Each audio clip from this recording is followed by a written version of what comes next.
Terima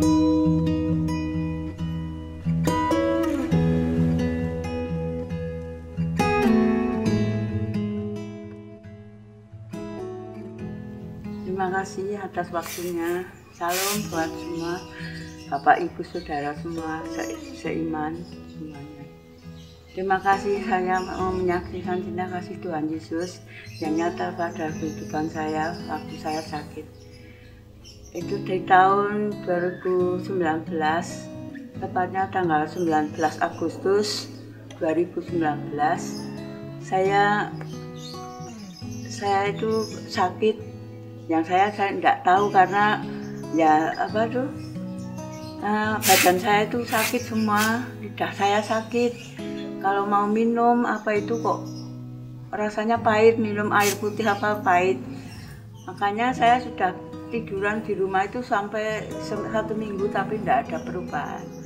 Makanya anak saya ada yang bilang coba diperiksakan, ya terus dipanggilkan apa itu perawatnya ke sini dan dicek kok itu malah apa itu tekanan darah yang tinggi sekali. Dan saya punya ini lantas keluar benjolan di pantat saya sebelah kiri yang semakin hari semakin membesar dan sakit. Makanya saya dibawa ke rumah sakit Paraan tanggal 19 Agustus 2019. Dan di sana opname saya, dan opname saya sampai 3 hari itu belum diapa-apakan, baru diinfus saja saya karena tekanan darah saya belum turun. Makanya ini memang keajaiban Tuhan, ada anak Tuhan yang ya saya seperti menerima apa ya saudara seiman yang di waktu itu loh. Itu ada seorang bapak-bapak yang kok memperhatikan saya apa bingung kok padahal pasien banyak kok malah memperhatikan saya terus. Makanya saya beranikan untuk bisa cara saya cuma mesem, lantas orang itu agak mendekat tapi tidak dekat sekali mendekat. Dia bilang menguatkan saya tuh, kuat saja, pasrah saja sama Tuhan, nanti Bapak Ibu pasti sembuh. Saya sama cuma bilang amin, amin ya, amin ya.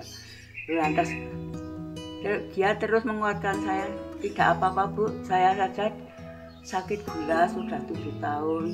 Dan saya sekarang masih sehat. Lantas Bapak itu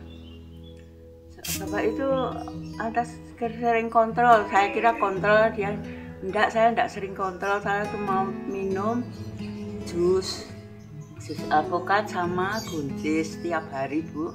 Besok kalau Ibu pulang minum itu aja. Ya saya bilang ya. Lantas gitu. Dia mungkin mau pulang, lalu saya, Pak, maaf Pak, saya mau Bapak itu siapa? Saya Pak Yin. Pak Yin rumahnya mana Pak? Rumahnya saya Paraan, tapi saya lupa kampungnya, enggak lupa. Terus saya bilang, kok kata-katanya seperti orang, bukan orang sembarangan. Saya bilang, saya batin saya, lantas Pak maaf kalau boleh tahu Bapak itu dari gereja mana? Bapaknya bilang, saya dari GPDI Paraan. Ya, gembalanya saya lupa namanya itu loh. Karena saya ya setengah tidak konsen, merasakan sakit badannya, sakit ini apa sebelah kiri ini sakit, belum dioperasi ya. Lantas saya, oh yang anak Ibu dari mana? Dari gereja mana? Saya GPDI Temanggung Pak. Oh, jemaatnya Pak Asa, iya, yang barusan meninggal, iya, saya bilang gitu. Lantas, oh ya, saya itu dulu waktu Pak Asa di Paraan, rumah saya di depan rumahnya Pak Asa. Oh ya, terima kasih ya Pak. Seandainya Pak Asa masih sugeng, akan saya ceritakan, saya bilang gitu loh. Ya, enggak apa-apa Pak Asa sudah senang di sana. Lantas dia minta pamit. Saya tak pulang, tak nengok keponakan saya, dia ya menunggu keponakan saya itu sebelah kamar saya sana. Lantas, oh ya Pak, terima kasih Tuhan Yesus berkati, yang memberkati Ibu juga. Dia bilang gitu, ya saya amin, saya bilang atas pulang. Atas saya kan itu siang, yuk diberitahu sama perawat Bu, jenengan dahar sakniki wong mangke kedah puasa mangke ajeng dioperasi. Oh nggih. Saya barusan makan siang kok suruh makan lagi, saya kan masih kenyang, terus enggak makan, terus saya tak biarkan saja, wong saya masih kenyang batin saya. Terus saya bilang, malamnya saya dioperasi itu jam 9:30. Saya semua pasrah Tuhan, saya serahkan ini hidup dan mati saya hanya di tangan Tuhan. Saya enggak tahu, wong enggak pernah enggak pernah operasi, enggak pernah apa, enggak tahu gimana. Karena saya masih menunggu karena banyak temannya yang operasi malam itu. Saya yang terakhir, jam 9:30 saya masuk ruangan untuk operasi. Ya dokternya, sakit apa Bu? Ngendikane diabetes kula yuk. Saya bilang gitu loh. Wah, tapi ngendikane wonten benjolan nggih nganu. Niki kok membengkak sing anu. Patah sebelah kiri. Wah nggih bilang gitu loh, sama itu. Saya disuntik punggungnya.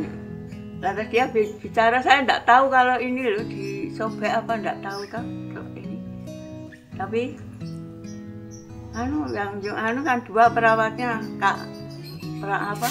laki dan perempuan. Lantas sampun Mbak, empun kok Bu. Lantas itu yang laki itu perawatnya, wah koyo nganu. Setup saya manisan apa itu stroberi, saya mengiuk ini gini toh, memang itu sak baskom kecil itu kok merah, saya sampai gitu toh, kok seperti itu ya batin toh, kok rarisi ya bilang itu, tapi kok enggak sakit. Dan lantas saya ya, terima kasih sudah kok Bu. Oh ya, saya digeledah keluar. Nah, sampai dengan 2 hari lagi saya baru boleh pulang. Tapi saya kok ini lantas kaki ini saya buat jalan kok enggak bisa. Saya bernapak enggak bisa, saya tidak bisa berjalan. Sampai tak syarat saya tidak bisa, saya dibopong sama anak saya tadi papa, dia pakai kursi roda sampai di kendaraan yang mau itu membawa saya pulang ke rumah sini. Saya sebetulnya nangis, Tuhan kok saya tidak bisa jalan itu gimana Tuhan, tadinya saya bisa jalan. Tapi semuanya kami serahkan ke tangan Tuhan. Hanya Tuhanlah yang tahu. Kami serahkan semuanya, apapun yang terjadi, hanya Tuhan yang tahu. Kami serahkan. Saya naik tangga rumah saja tidak bisa, saya harus dibopong di papa gitu loh. Dan saya tiduran 3 hari di rumah. Saya mengalami drop gula darahnya, drop 56. Sedangkan saya tadinya tidak apa-apa, saya itu cuma ya kok nono wong, saya bilang itu di rumah tidak ada orang, cuma suami saya. Jadi saya makanya mau minta agar-agar, tapi yang saya minta itu agar-agar yang hangat, yang suwer gitu kok kental. Saya tidak mau makan tuh, udah dua suapan saya sudah tidak mau. Sampai saya melihat jam itu kok udah jam 11 kok yang mau ini ngersi. Ini sakit saya kok belum datang perawatnya, sudah jam 11. Makanya saya sambil itu mengereng ke kiri sambil melihat jam itu kok. Lantas saya kok enggak kerasa dan enggak rasa apa-apa lagi. Makanya saya dibawa lagi ke Paraan lagi.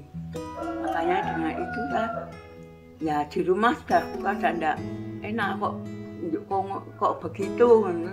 Ya ada yang nangis, ada yang itu ngasih minuman ke mulut saya, tapi sudah tidak bisa ke dalam lagi, tidak bisa masuk. Ya katanya saya tidak tahu ya, itu saya dibopong sama tetangga saya, sama anak saya itu orang 3. Sama bilang sama ke abot loh, gowo rono boleh bokongnya sakit ya, barusan disobek itu kan, makanya tidak dijahit. Makanya harus hati-hati sekali tuh. Orang sana ya bilang kalau Bu ini hati-hati, tiap hari harus diganti. Kalau basah apa itu diganti yang. Makanya saya panggil itu perawat untuk membersihkan luka ini. Aska sampai di Paraan, saya diinfus. Padahal saya rasanya jam 11 itu di rumah masih jam 11 kok udah teko ya, bilang saya gitu. Perawatnya belum sampai sini, saya mikir nah, dari sana kok lantas saya ingat, lantas saya bangun tuh, oh saya tanya sama anak saya yang di sebelah kiri, oh, aku kok tadi nangkin, sama dia semaput sama dia nanti mau, bilang gitu anak saya tuh. Diundang-undang kok ora krungu, saya bilang memang ndak lihat ndak krungu. Nah, sama nanti saya bilang, aku ketoknya kok ini ada yang megang tangan saya ini, lantas saya dibuat naik ke atas ke langit sana yang jauh mungkinnya. Maka saya mesem itu kalau lihat sungguh luar biasa. Saya jabat Tuhan. Saya lihat di sana seperti apa ya, putih-putih seperti kapur, apa seperti es krim. Itu yang sebelah-sebelahnya ada banyak apa bunga sakura itu, makanya sungguh indah sekali. Saya bilang sendiri di sana. Lantas tapi saya tidak kerasa, tapi ada yang memegang tapi saya tidak lihat, tapi terasa sekali seperti apa itu rindang seliyer itu loh, kalau dikasih tangan ini. Lantas saya tahu kalau ada yang megang saya, tapi puji Tuhan kok saya lihat pemandangan yang luar biasa di sana, di atas sana, sambil ada seperti bintang-bintang kating kertip. Saya bilang tuh indah sekali, tapi saya tidak merasa kalau saya itu di mana, tidak tahu. Makanya saya waktu bangun kok saya di sini, maka anak saya sama semaput sampai impulsnya sudah sampai separuh itu baru saya sadar. Sama dengan itu gulanya turun 56, lantas itu impulsnya disuntik pakai gulanya masuk itu enggak dapat masuk sampai dari mulut itu. Lantas lanjut saya yuk pulang apa piye, saya bilang gitu kan, tapi suruh opnam lagi 3 hari lagi. Makanya saya waktu 3 hari lagi sembuh langsung suruh pulang. Tapi kaki ini masih sakit karena saya di rumah masih tiduran selama sebulan. Nah, banyak pekerja yang kesini, maka semangat ya Bu, ya doa ya Bu, ya saya bilang gitu, saya berdoa karena saya tidak bisa menyanyi yang lain-lain, saya cuma ada kuasa dalam sambil saya pegangi ini. Yang sakit sama kaki saya, yang sakit sama terus sakit kaki. Saya ada kuasa dalam darahnya, ada kuasa dalam yang begitu terus. Nah, sampai 1 bulan saya bisa duduk, tapi belum tegak sekali karena ini ini loh, bokong saya itu sakit masih masa saya duduknya miring kan ini. Lantas saya berdiri ya sakit, tidak bisa, maka saya alun-alun berdiri. Nah itu pas berdiri dan saya merebet, saya bilang, Tuhan, saya kalau sembuh dan bisa jalan ke belakang, saya mau mandi sendiri. Makanya 2 bulan 4 hari itu saya bisa. Saya harus bisa, memang saya dalam hatinya harus bisa gitu. Saya ke belakang dan saya mandi sendiri sampai sekarang. Saya dapat mandi sendiri, dapat apa-apa menyediakan sendiri, tidak usah minta tolong anak atau saudara, pokoknya yang di sekitar saya. Apa yang kami butuhkan saya bisa usaha sendiri, minum, makan saya ambil sendiri. Puji Tuhan, Tuhan itu baik luar biasa buat saya, pertolongan Tuhan luar biasa buat saya. Makanya mungkin buat kesaksian ini menjadikan berkat bagi orang yang mengamini semuanya. Terima kasih atas waktu dan